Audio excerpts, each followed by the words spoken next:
Programa Med Saúde, um oferecimento Arte Farma, tecnologia em manipulação.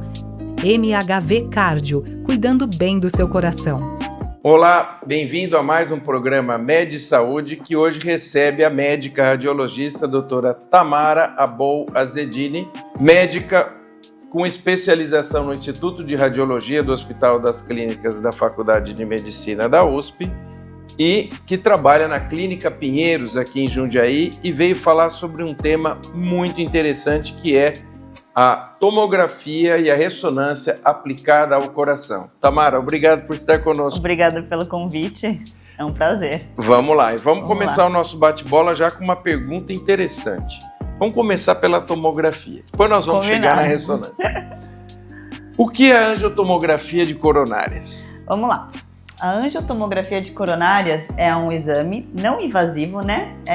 Relativamente não invasivo, que analisa os vasos do coração, né? Principalmente os vasos do coração, que são as coronárias.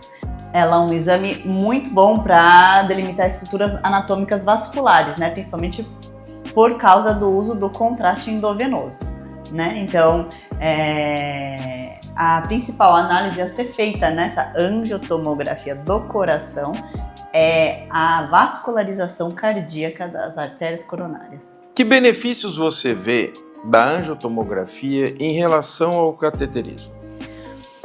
A angiotomografia, ela é muito boa, principalmente para o planejamento, né? Eu acho que muitas vezes a gente tem uma visão global, um pouco maior eu digo em termos de uma análise global dos vasos do coração, né? Então é muito importante a gente saber de alguma variação que existe em algum caminho de um vaso, anomalias vasculares anatômicas, e também ela detecta muito bem algumas obstruções, né, dos vasos do coração. O que eu vejo é que a angiotomografia de coronária, ela não substitui o cateterismo, mas ela seria um step anterior ao cateterismo para um planejamento. Exatamente. E aí você poderia então encaminhar para o cateterismo aqueles pacientes em que a angiotomo está revelando uma lesão no mínimo moderada. Ou seja, ele serve para um screening, né? Perfeito. E eu acho que isso precisa ficar esclarecido, porque às vezes algumas pessoas acreditam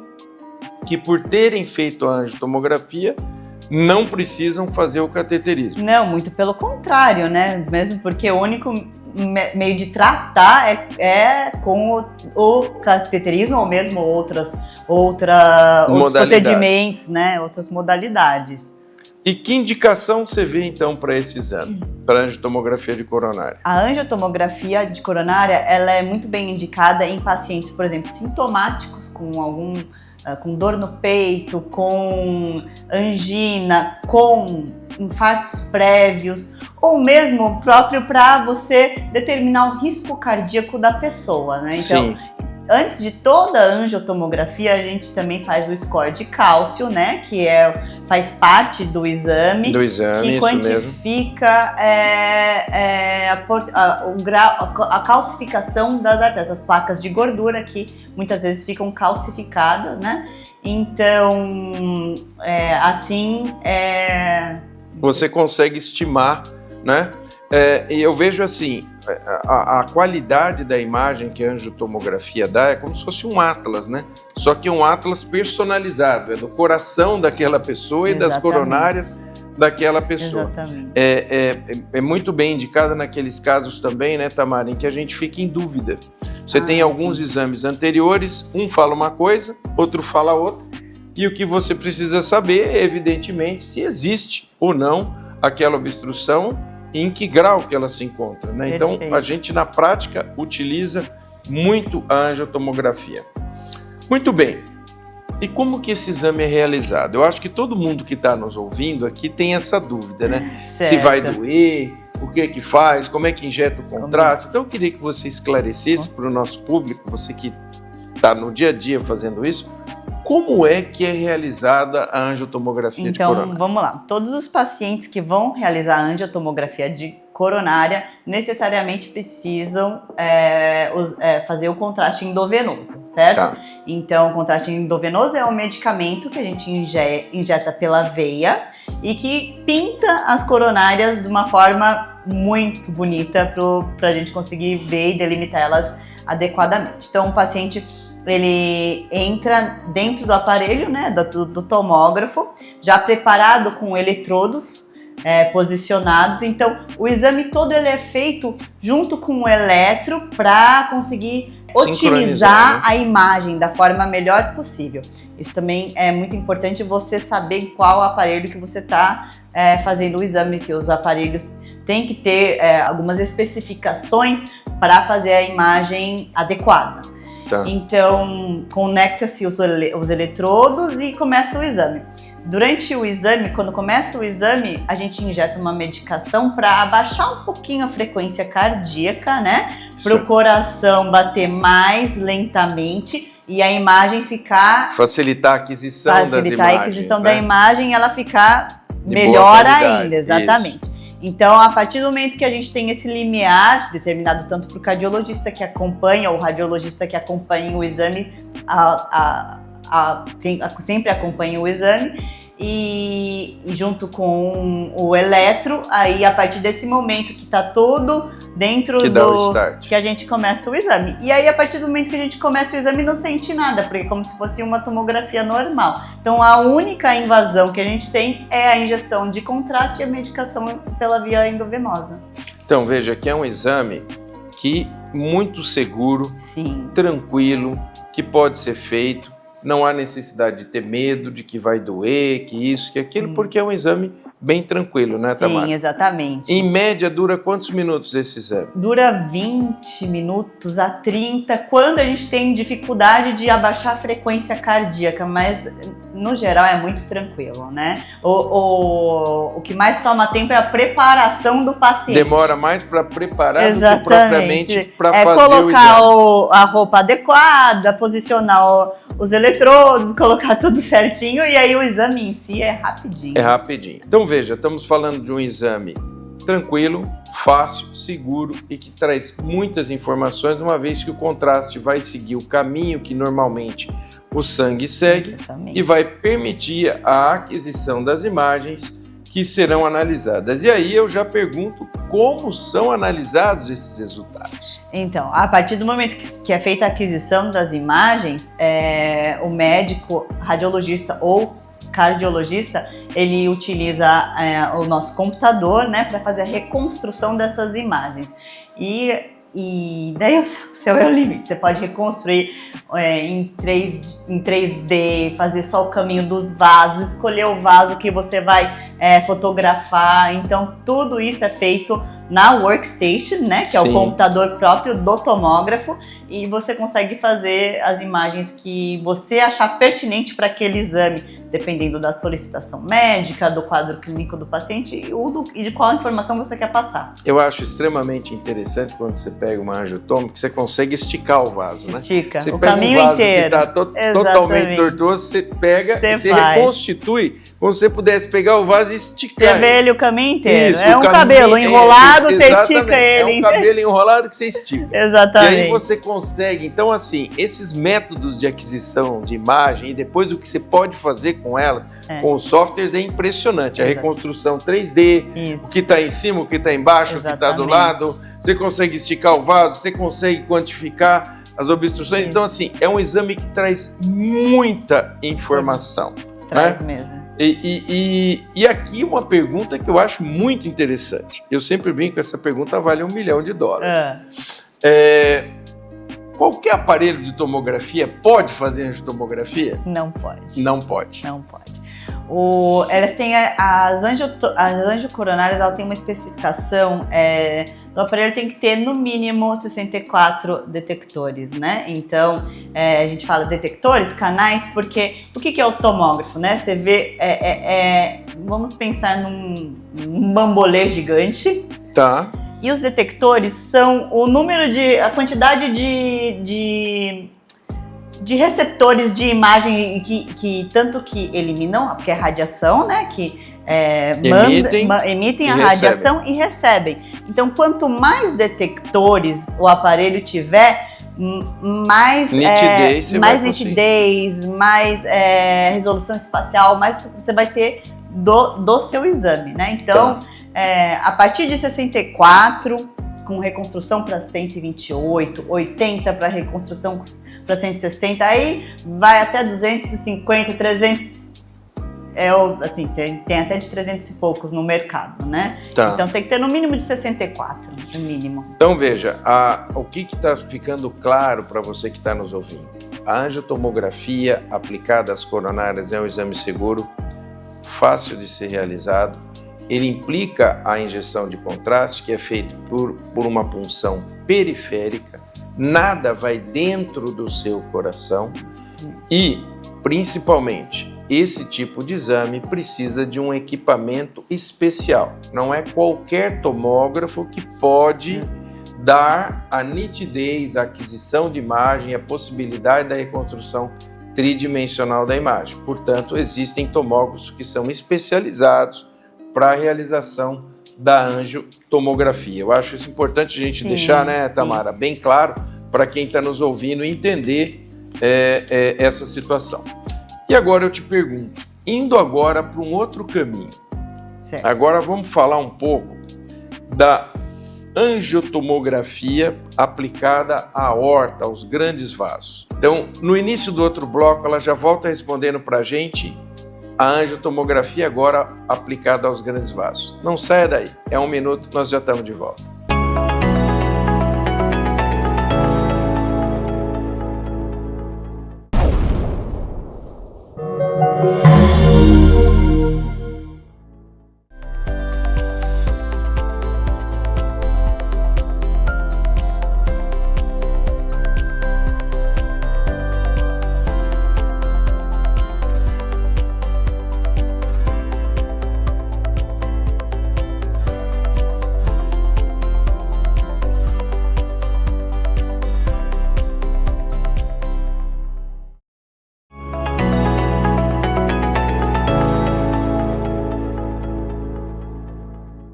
Estamos de volta com a doutora Tamara, médica radiologista da Clínica Pinheiros, falando para a gente sobre tomografia e ressonância aplicadas ao coração. E quando nós falamos coração, coração e grandes vasos. E a angiotomografia aplicada aos grandes vasos, aorta, carótidas, o que você pode falar para a gente? Eu sou fã desse exame. Você sabe que não tem coisa mais bonita que uma angiotomografia de aorta com seus ramos. Eu sou fã também, A angiotomografia para os grandes vasos, ela é ótima, né? Ela é tanto para ver a anatomia da aorta saindo do coração. Sim. E todas as suas as variações dos acometimentos, né? Aneurisma de aorta, dissecção de aorta, desde síndromes de displasia fibromuscular, às vezes de grandes vasos que vimos, assim, é um exame que realmente ele nos fornece bastante informação falando a respeito de anatomia, né? Sim. De caracterização do vaso, da parede do vaso, da extensão, se tem trombo na luz, se está dissecado, luz verdadeira, luz falsa. Eu acho que uma das grandes evoluções que nós tivemos, que você imagina que há não muitos anos atrás, você tinha que operar uma dissecção de aorta, você mandava ainda fazer uma angiografia no cateterismo, porque a gente não tinha, e operava com isso e com eco, né? Então, a evolução permitiu, e a riqueza das imagens, fazer uma programação muito mais segura desses procedimentos, né? Com certeza. Não só para o tratamento cirúrgico propriamente dito, como para o tratamento endovascular, né? Que cresceu muito com o implante dos stents e tudo mais. E tudo isso é possível por causa da angiotomografia aplicada à aorta e aos grandes vasos. Sem falar da angiotomografia, quando você for aplicar a pulmonar, a possibilidade de embolia, essas coisas todas que também podem ser avaliados nesse tipo de exame. E agora vamos um pouquinho para o lado da ressonância. Conta pra gente, o que é a ressonância cardíaca? Então vamos lá, a ressonância magnética estamos falando agora de física, é um outro tipo de aquisição de imagem.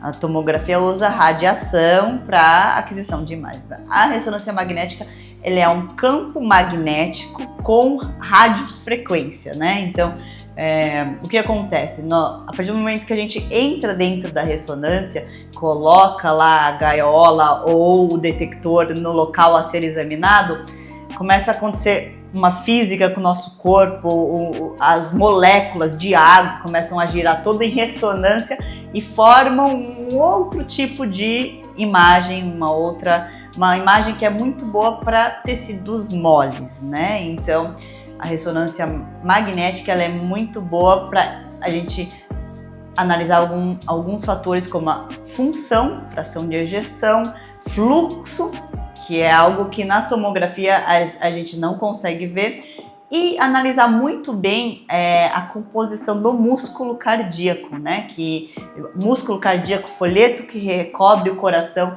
Então, a gente sempre fala que a ressonância ela é um ótimo exame para avaliação das partes moles, né? Tá. Conseguimos avaliar algum problema vascular, com certeza, tem o contraste da mesma forma, mas como a imagem é diferente, para ressonância, a gente sempre gosta de avaliar câmaras cardíacas, músculo cardíaco, folheto, pericárdio e função cardíaca. Eu acho que para gente que solicita e recebe esses exames, ele consegue avaliar a dinâmica, né? Sim, A dinâmica da contração, o fluxo do sangue dentro dos vasos, dentro do coração.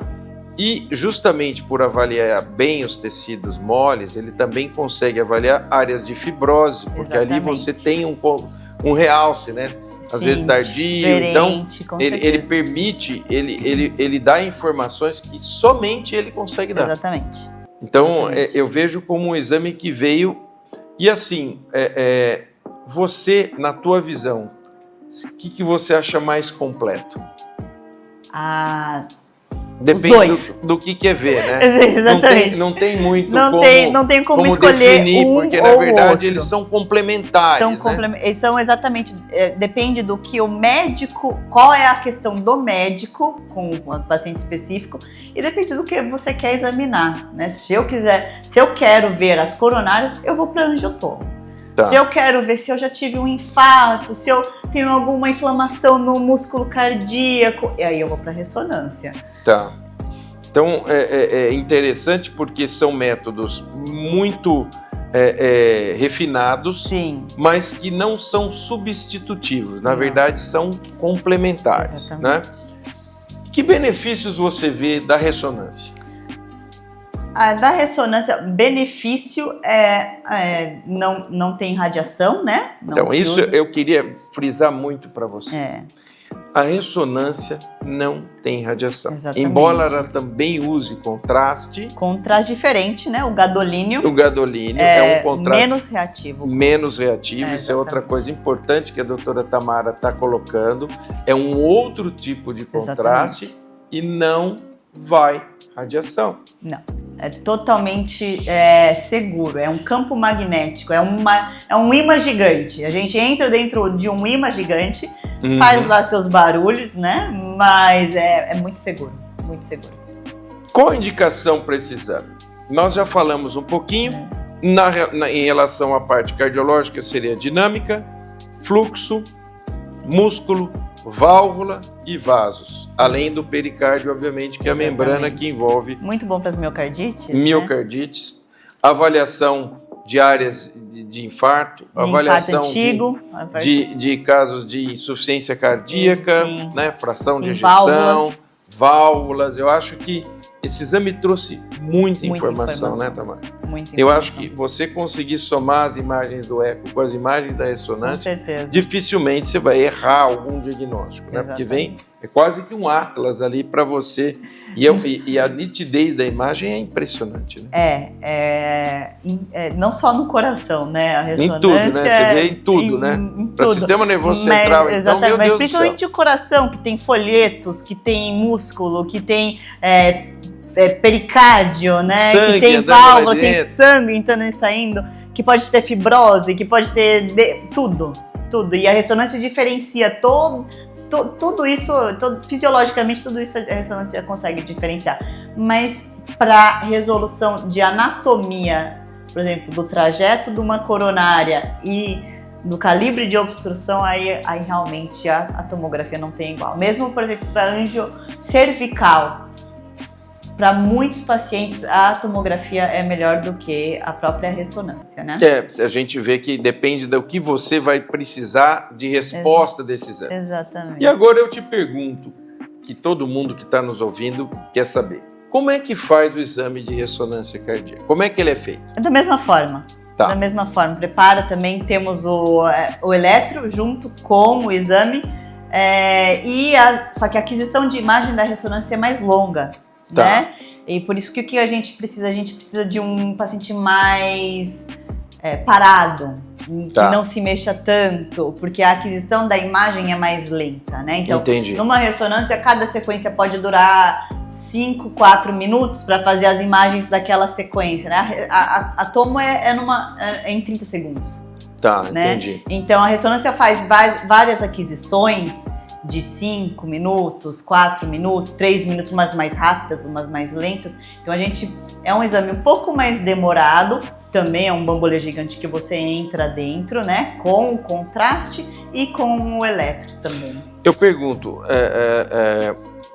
existe interferência da frequência cardíaca para a qualidade das imagens na ressonância, como tem na anjo?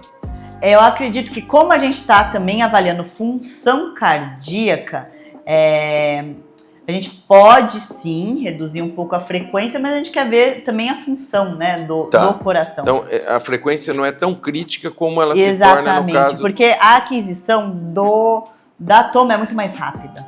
Tá. Né? E como é que é feita a análise desses resultados? Da mesma forma, a partir do momento que a imagem cai no aparelho, né, no computador, aí a parte de reconstrução na ressonância reconstrói menos, né? É a imagem adquirida, né? Então não tem tanto manipulação da imagem pelo médico cardiologista ou radiologista, né? O que a gente pode fazer às vezes escolher segmentos da aquisição que destacam o que a gente quer ver. Eu pergunto para você agora, como manter a atualização, né? Para você que trabalha com isso, como manter a atualização em dois métodos tão importantes, com tantas mudanças e com tanta evolução em curto prazo? Como é que você tem feito isso, Tamara? Porque, veja, a ressonância é um mundo, a angiotomografia é outro mundo. Como é que consegue fazer isso? Porque, veja, eu fico imaginando, tudo bem, eu já tenho aí mais de 30 anos de praia, né? Isso aqui surgiu tudo depois, tá? Eu fico imaginando para você que tem a responsabilidade não só da realização do exame, mas como da emissão de um laudo que pode mudar a vida de uma pessoa, como é que você faz para manter-se atualizada com tudo isso? Vamos lá. Começando com a aquisição de imagem. A gente sempre tem que ter certeza de que nós estamos usando o equipamento adequado para fornecer a informação adequada para a pessoa que vai receber essa imagem laudar. Tá. Então, o primordial é você sempre estar com o parque tecnológico atualizado. Tá. Isso não é fácil. Eu imagino. Não é fácil. Então, recentemente a gente fez o upgrade da segunda ressonância, né? Que era uma ressonância mais antiga. A primeira já fazia esses exames. Agora, mas você tem que estar em constante atualização, investindo em equipamento e depois disso, você tem que ter certeza de que a pessoa que está com você ou você esteja capacitado para fazer a leitura dessas imagens. Não adianta só ter a imagem perfeita. Você tem que ter a pessoa que esteja capacitada para ver. Então, você tem que estar atualizado tanto tecnologicamente quanto cientificamente e ter tudo isso um conjunto para conseguir oferecer o melhor. Eu imagino que realmente seja um grande desafio, né? Meus queridos amigos, chegamos ao final desse primeiro programa com a doutora Tamara, falando sobre tomografia e ressonância aplicada ao coração.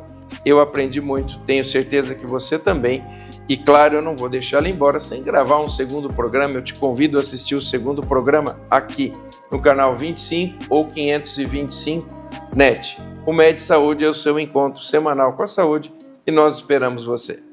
Programa Med Saúde, um oferecimento Arte Farma, tecnologia em manipulação, MHV Cardio, cuidando bem do seu coração.